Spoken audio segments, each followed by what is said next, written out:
어렸을 때 오락실에서 게임을 하다 보면 종종 위험한 상황에 처하곤 합니다.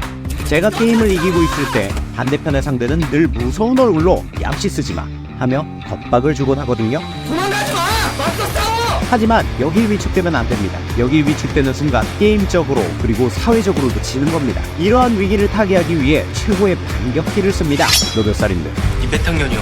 물론 이 반격기는 운이 나쁘면 제가 배로 맞을 수 있다는 함정이 있어요. 근데 갑자기 문득 궁금해집니다. 사람들의 나이는 태어난 날이 명시되어 있어 쉽게 알 수 있죠. 그렇다면 출생 연월이 없는 것들의 나이는 어떻게 알 수 있을까요? 특히 지구. 학교에선 늘 46억살이라고 말하는데 도대체 어떻게 하는 건지, 태어날 때 기록하고 태어나는 것도 아닌데 지구의 나이, 성경 해석.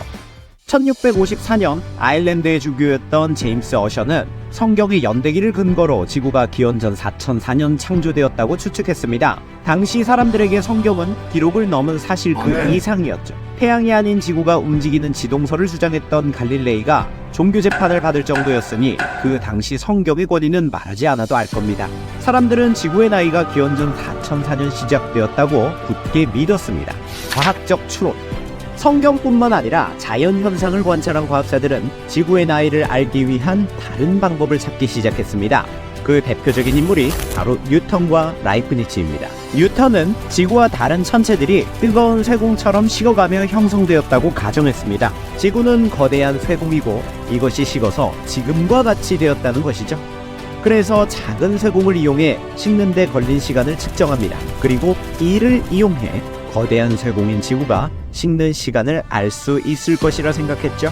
결과적으로 지구의 나이를 대략 5만 년으로 예측했습니다. 라이프니츠 또한 비슷한 추측을 했어요. 지구는 원래 액체였으며 서서히 식어서 단단해졌을 것이라고 생각했죠. 1778년 프랑스 과학자 비퐁은 이들의 의견을 계승했습니다. 그리고 그는 직접 뜨거운 쇠공이 식는 시간을 계산하고 이를 지구에 대입했어요. 그 결과 지구는 약 7만 5천 년 되었다는 결론이 나왔죠.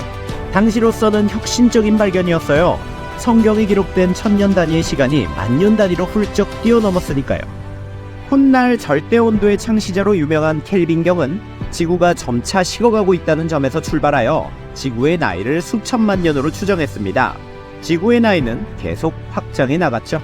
다른 방법. 독특한 방법을 가지고 지구의 나이를 측정한 학자가 있습니다. 안젤리나 졸리가 아닌 그냥 졸리입니다.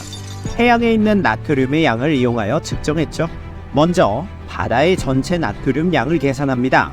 그리고 해마다 바다에 스며드는 나트륨의 양을 구합니다.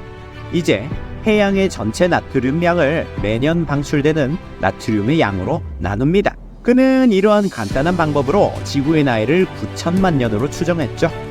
최고의 방법.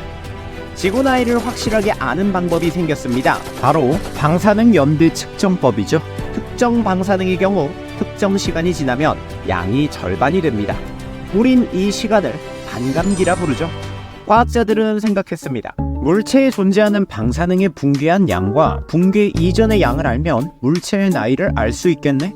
그리고 이를 이용해 지구의 나이를 알 수 있겠고, 그렇다면 지구의 어떤 녀석들의 나이를 측정해야 하냐?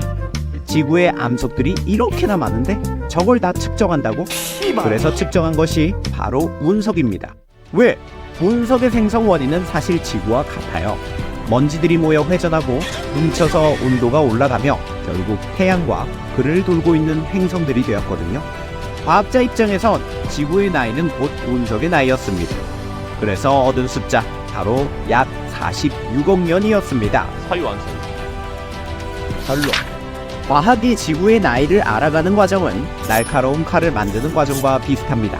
처음에는 오차가 큰 추측, 다양한 방법을 이용해 모양을 잡아갑니다. 이후 좀 더 정교하고 세련된 방법을 도입하여 날카로움을 더해가죠. 물론 그 날이 너무 예리해서 많은 사람들이 어려워하고 기피하는 느낌도 들어요. 하지만 우리가 볼 수 없는, 겪지 못한 것들을 알려주는 이 칼이 저는 너무 좋네요. 여러분들은 어떤가요?